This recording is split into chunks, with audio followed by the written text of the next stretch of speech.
52 that the hostages have been trapped in the Hamas terror dungeons. IDF fatalities since the start of the October 7 massacre remain constant at 586. No change since yesterday.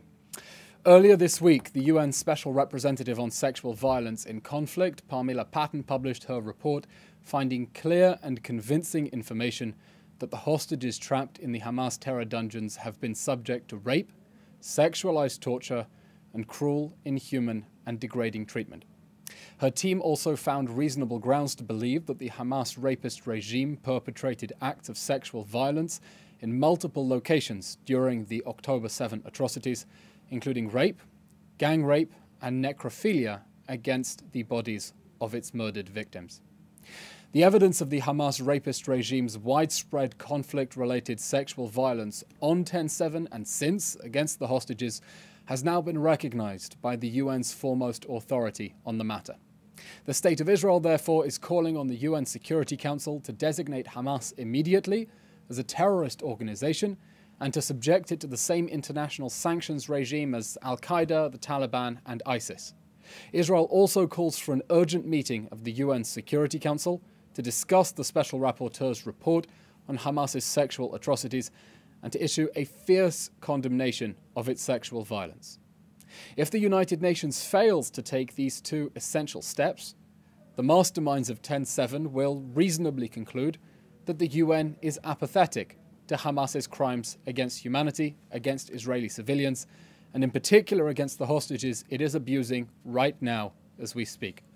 In its tacit complicity, the UN will bear indirect responsibility for encouraging further Hamas atrocities.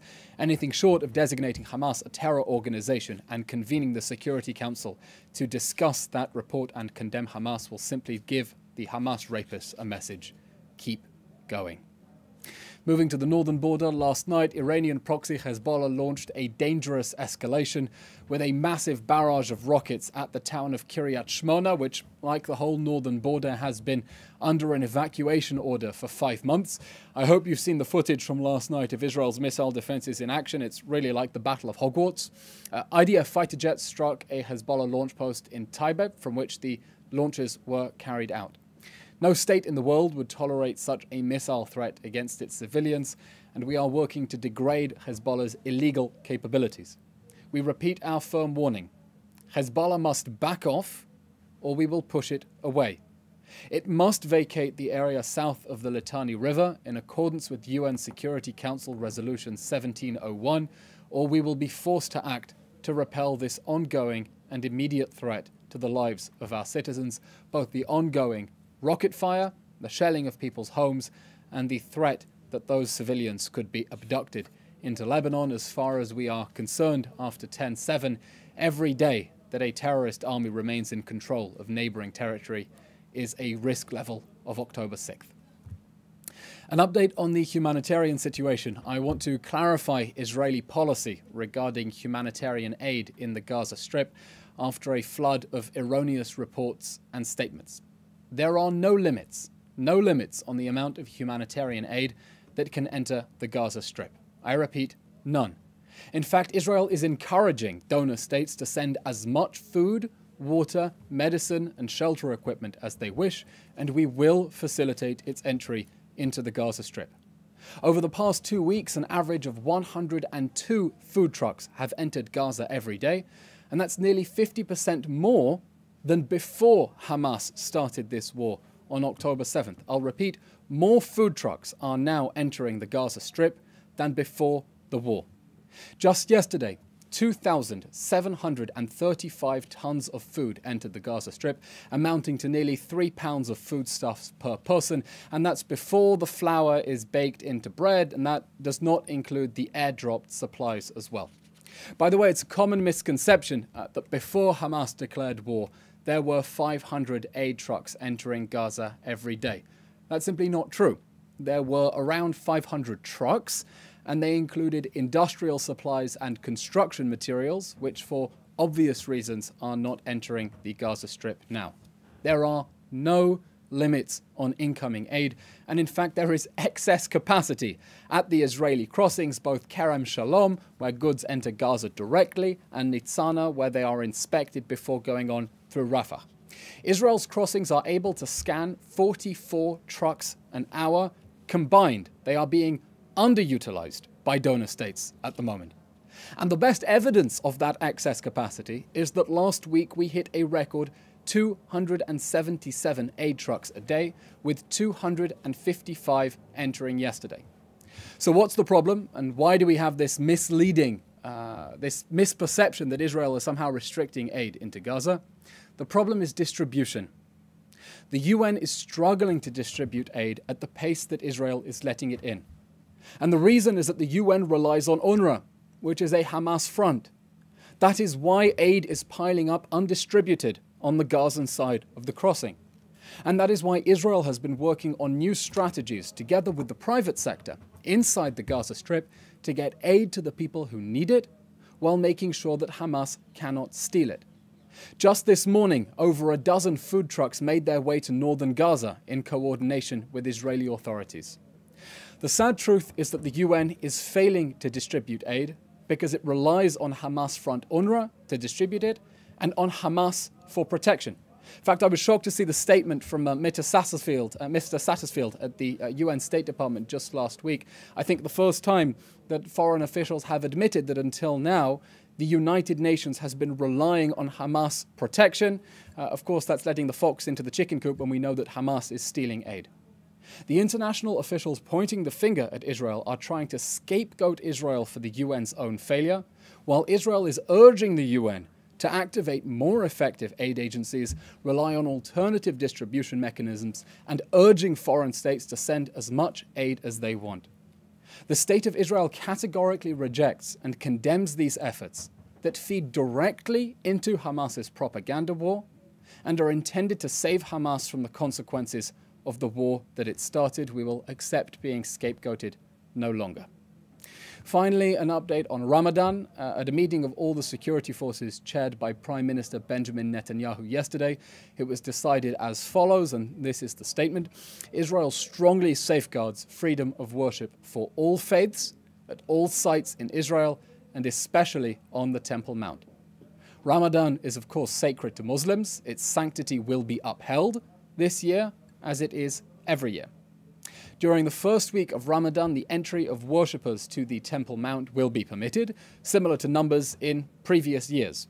A weekly assessment of the security and safety aspects will be held, and a decision will be made accordingly. Israel, of course, wishes all our Muslim citizens and neighbors a Ramadan Kareem and a holiday full of self-reflection, compassion, and generosity in the embrace of their friends and families. It's the end of today's update. We'll now, of course, take your questions. Thank you. Thank you. First question on Ramadan from Naomi Sherbel-Ball at the BBC. How worried are you about tensions rising in Jerusalem during Ramadan? We are, of course, familiar from experience, unfortunately, that Ramadan is often an occasion when extremist elements try to whip up and inflame violence. We are working to deter that and dissuade that. As I said, we will continue to facilitate access to the Temple Mount for worship, as in previous years. Make clear that is our policy, and will of course work firmly against anyone determined to disturb the peace and interfere in peaceful worship. Thank you. Question from AWP. How do you respond to the accusation leveled by Hamas against Israel regarding evading commitments to reach an agreement to end the war in the Gaza Strip? What are the main challenges you consider as obstacles to reaching a comprehensive agreement with Hamas? There will be no comprehensive agreement with Hamas. This war will end with the defeat of Hamas or with its surrender. That is the only way that the war can end after the horrific atrocities of 10/7, as we saw from the UN Special Rapporteur's report. Those sexual atrocities included acts of necrophilia against the victims' bodies. This war will end with the defeat of Hamas or its surrender. As we do that, we are working to dismantle Hamas's military and governing system in the Gaza Strip, release the hostages, make sure that Gaza can never pose a threat to the people of Israel again. Those are the three goals of this war, our response to the war that Hamas started, and we will continue to do that. Within that, we do want to see a temporary pause in the fighting for humanitarian purposes that will enable us to get hostages out. That was what happened in November. We had a hostage release pause that Hamas decided to terminate unilaterally and prematurely and stop releasing all the women and children. We want a framework that will see a temporary pause to get those poor hostages out. They've been stuck there for 152 days, but this war will end ultimately with the total defeat of Hamas or its surrender. The lesson of 10/7 is that we cannot accept the control of neighboring territory by a terrorist organization with openly and avowedly genocidal goals against our people. Thank you. Second question from AWP. Does Israel believe there is an opportunity to achieve a peaceful and lasting solution with the Palestinians in the near future? And connected to that, how do you envision the future of relations with Arab countries after the conclusion of the conflict? Israel, of course, wants to see peace with all of our neighbors around the region and our Palestinian neighbors. In order for that to happen, the Palestinians need to give up their 100-year war against the Jewish people.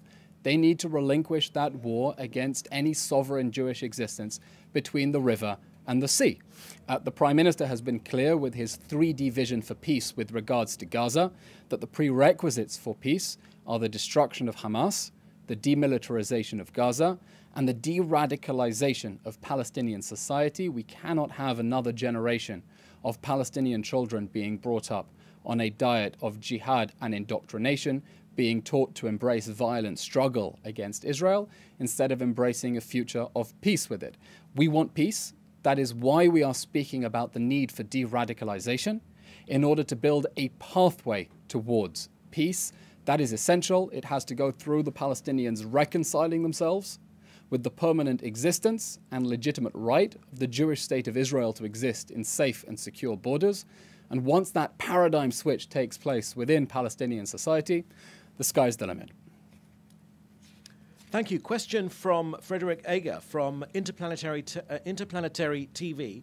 According to reports by Sky News in Arabic on March 5th and by Ashaq al-Awsat in January, Yahya Sinwar has reportedly faced criticism and internal discord from the Hamas leadership for unilaterally authorizing the October 7th attack without consulting other Hamas leaders or the political bureau.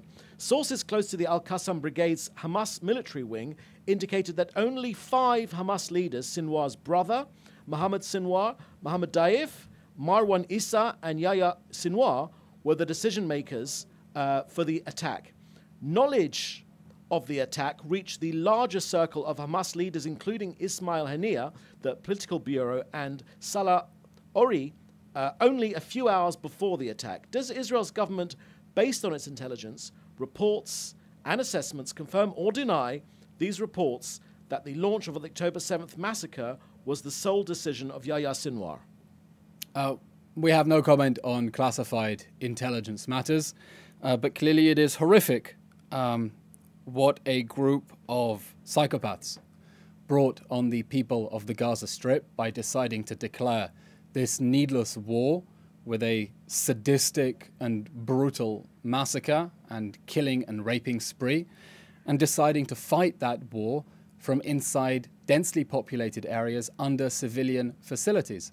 I can't comment on who specifically knew about the order to declare war on October 7th, but the fact that Hamas has spent 16 years deliberately building a network of military assets underneath civilian areas, with tunnel shafts poking out in schools, homes, hospitals, and mosques, that was not a secret reserved to a select few in the Hamas leadership. It was a project that brought on board the mass mobilization of Hamas that dedicated tremendous resources and talent towards the October 7 massacre.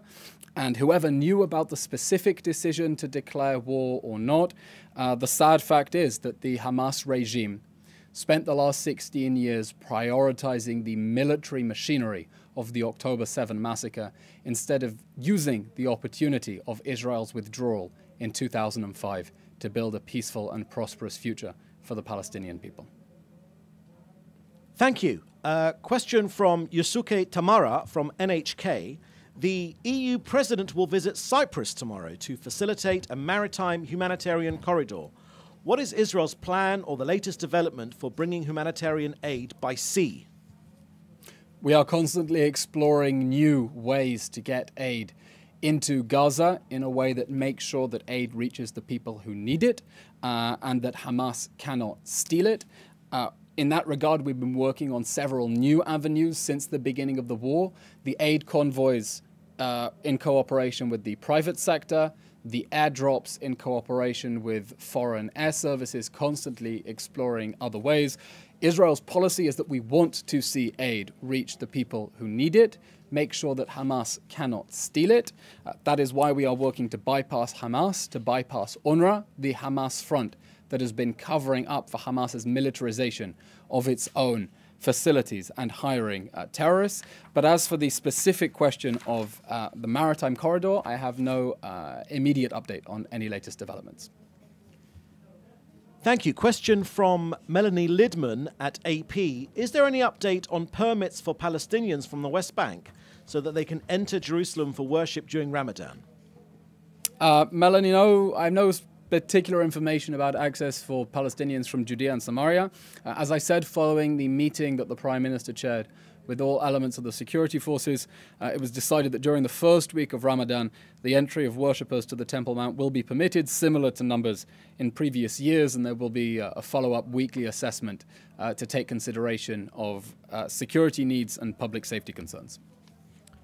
Thank you. Question from Sean Dakin at The Independent.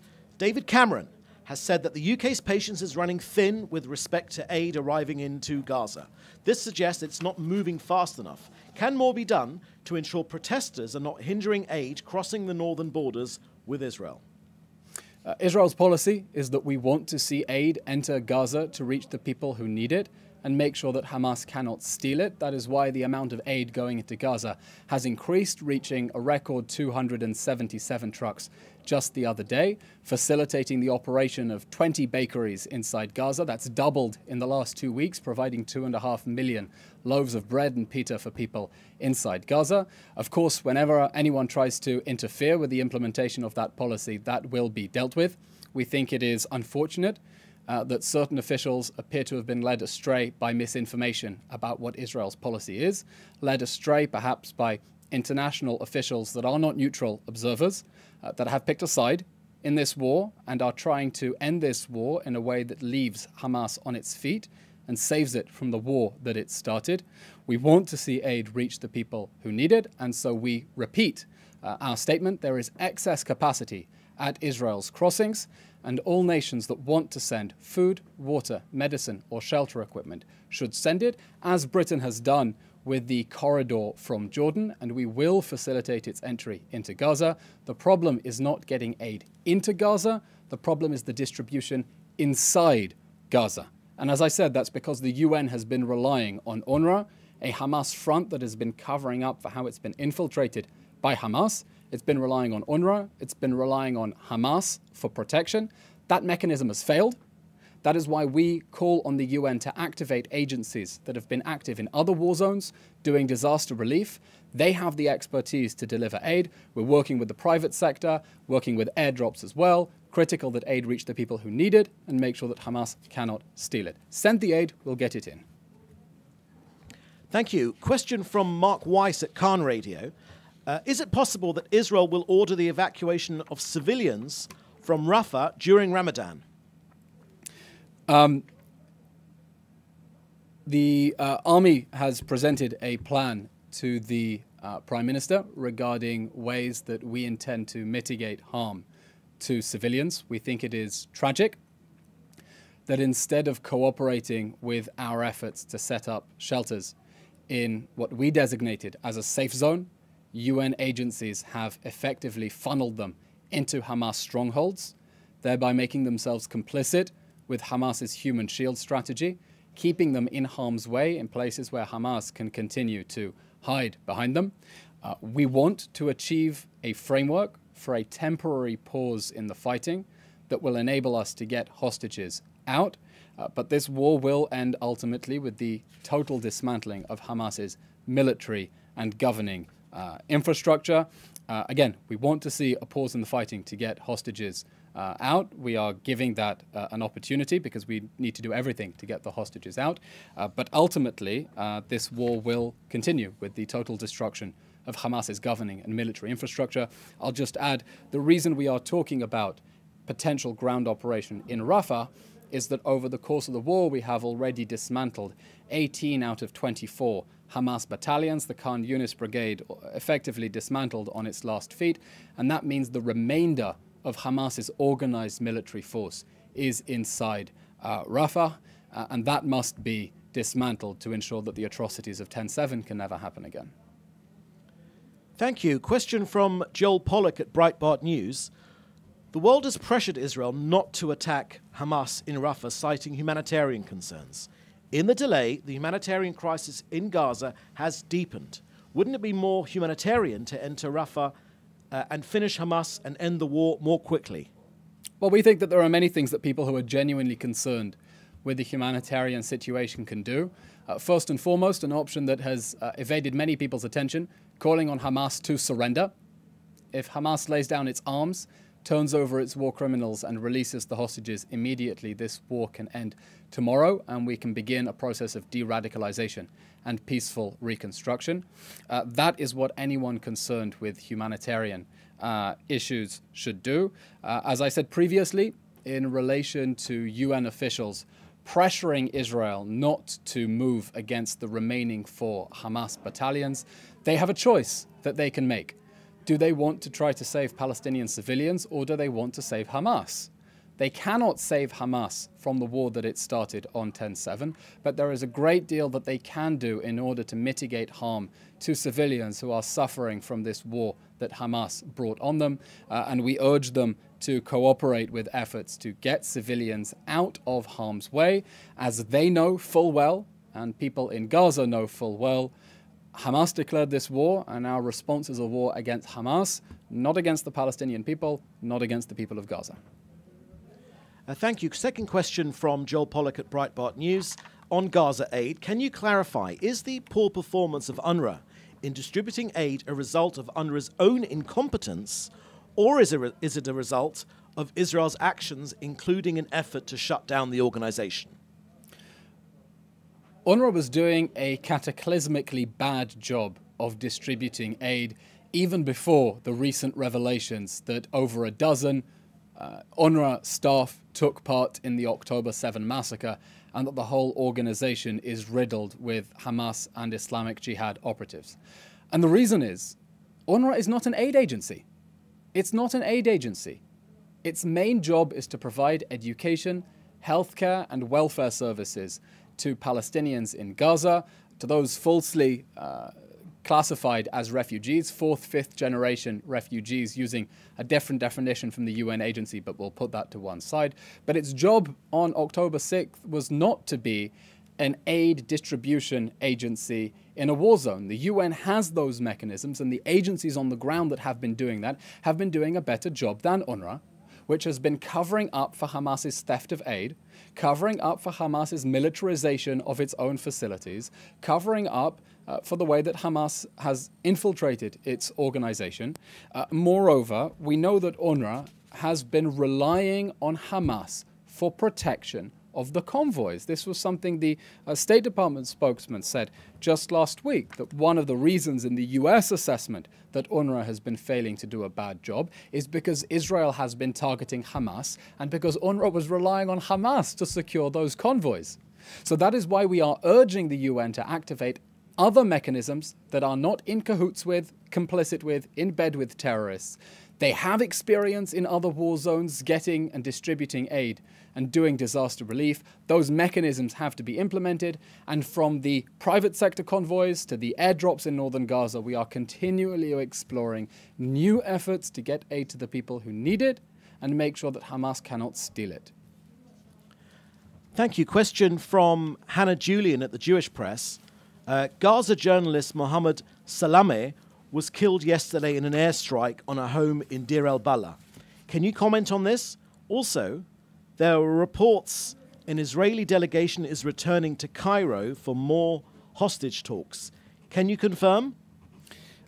Your question about Deir el-Balah, I have no information on that, I'm afraid. Specific operational questions, you should refer your question to the IDF spokesperson's unit. As for hostage negotiations, we don't conduct negotiations through the media. When there is white smoke, we will announce it, hopefully soon. But until then, we're not giving an ongoing commentary about negotiations when human lives hang in the balance. Thank you. That was the last question. Okay. Thank you very much, everyone. Please keep safe and see you later. Thank you very much.